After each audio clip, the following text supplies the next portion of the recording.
गौतम अडानी की अगुवाई वाले अडानी ग्रुप ने ग्रीन एनर्जी के सेक्टर में एक बड़ा कदम उठाया है। ग्रुप ने ग्रीन हाइड्रोजन सेक्टर में 50 अरब डॉलर के इन्वेस्टमेंट की अनाउंसमेंट की है।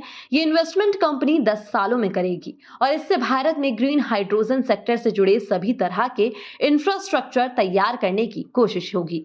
भारत सरकार की तरफ से ग्रीन हाइड्रोजन मिशन की घोषणा के बाद ये किसी भारतीय कंपनी की तरफ से घोषित सबसे बड़ी निवेश योजना है। कंपनी की योजना दुनिया के डिफरेंट एरिया में ग्रीन हाइड्रोजन की बिक्री की है।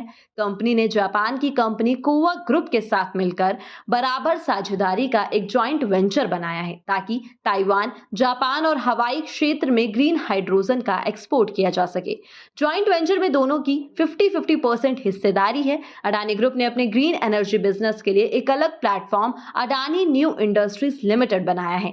बता दें कि हाल ही के महीनों में वैश्विक स्तर पर ग्रीन हाइड्रोजन सेक्टर में किया गया ये सबसे बड़ा समझौता है। अडानी ग्रुप की तरफ से ही यह जानकारी दी गई है कि 50 अरब डॉलर की निवेश योजना से शुरू में ही देश में 10 लाख टन ग्रीन हाइड्रोजन का उत्पादन शुरू हो सकेगा और अगले 10 सालों में कंपनी 30 लाख टन तक ग्रीन हाइड्रोजन का उत्पादन कर सकेगी। साथ ही आपको बता दें कि ग्रीन हाइड्रोजन मिशन के तहत भारत में साल 2030 तक 50 लाख टन ग्रीन हाइड्रोजन का उत्पादन करने का लक्ष्य रखा गया है।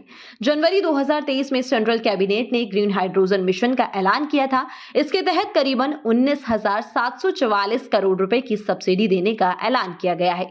ग्रीन हाइड्रोजन रिन्यूएबल सेक्टर से बनी बिजली से ईंधन बनाने की विधि है। सरकार की योजना शुरुआत में स्टील, रिफाइनरी जैसे सेक्टर में ग्रीन हाइड्रोजन के इस्तेमाल को बढ़ावा देने की है।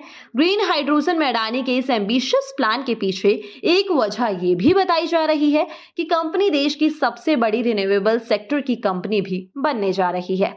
सोलर एनर्जी के सेक्टर में ये कंपनी सोलर मॉड्यूल बनाने से लेकर सौर प्लांट लगाने तक का काम कर रही है और सोलर एनर्जी से तैयार बिजली ग्रीन हाइड्रोजन बनाने में काम करेगी।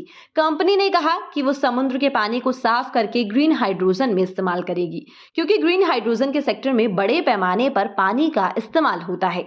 साथ ही आपको बता दें कि कंपनी साल 2027 से ग्रीन हाइड्रोजन के साथ ही ग्रीन अमोनिया का भी प्रोडक्शन शुरू कर देगी।